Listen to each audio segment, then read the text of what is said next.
In this video, we will show you how to replace your front sway bar link assembly on this Dodge Ram. This is part of your front steering and suspension located under the front of your vehicle. Let's get into it.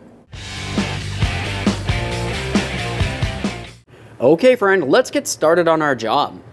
To be able to remove the front sway bar link safely, make your way under the front of the vehicle. To gain access to this, you do not need to remove your front wheels. Once you've located the front sway bar link, we're going to make our way all the way up to the top of it, just above your front sway bar, to remove your 17mm mounting nut, the washer, and the upper bushing.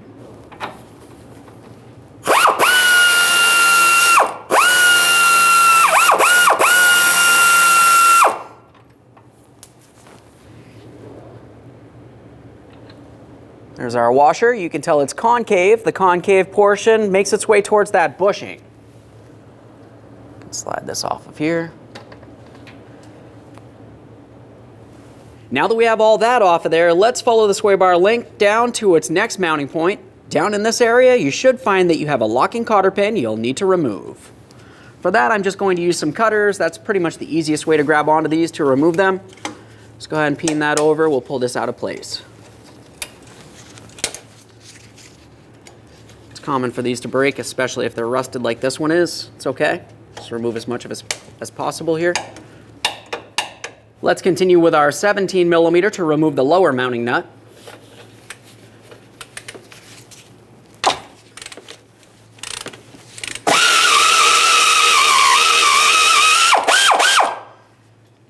Set that aside for recycling. Just take hold of this. We can tap it out of place as necessary.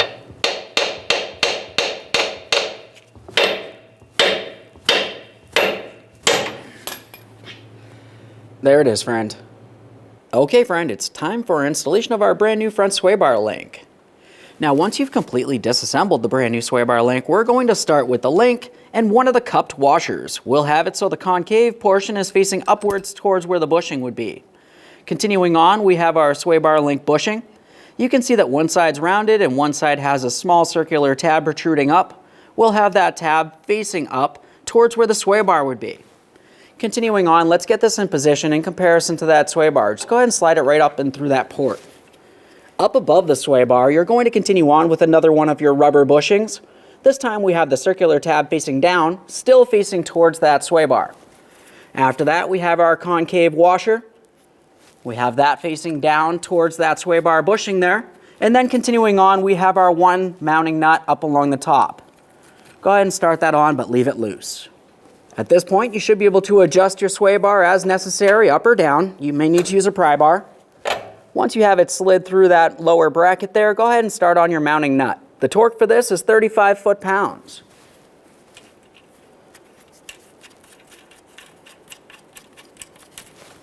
As for your new mounting nut, we'll be using an 18mm for this. Got our torque wrench on here. Now that we have that torqued, the next thing we need to do is pay attention to the slots on the sway bar link nut in comparison to the hole that goes through the sway bar link stud. We need to have them aligned so we can put in our locking cotter pin. If it's not properly aligned, continue tightening the mounting nut until the very next slot is. Just going to see if I can find the port here.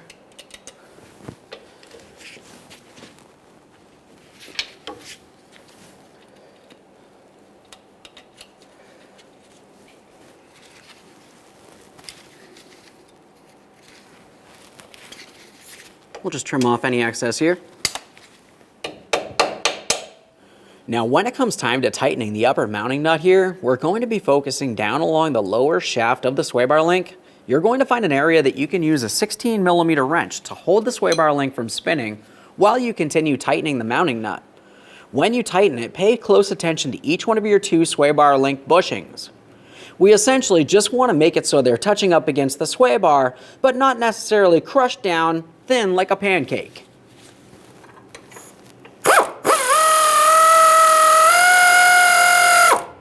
So right there, you can see they're both touching. We'll go just a little bit further here. We can see that the bushing's touching all the way around on both bushings. This is perfect. As I mentioned, you don't want to continue tightening until they're flat. Otherwise, you could cause premature damage to the sway bar link bushings. Okay friend, we finished the installation of one side of our front sway bar links. Typically when you do these, you want to do them as a pair. The process for one side sway bar link is the exact same thing as the other. Once you've completed that, make your way out from under the vehicle and take your vehicle for a road test. Thanks for watching. When only the best will do, demand TRQ. The only company that lets you view before you do.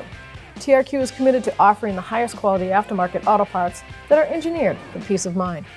Thanks for using and viewing with TRQ.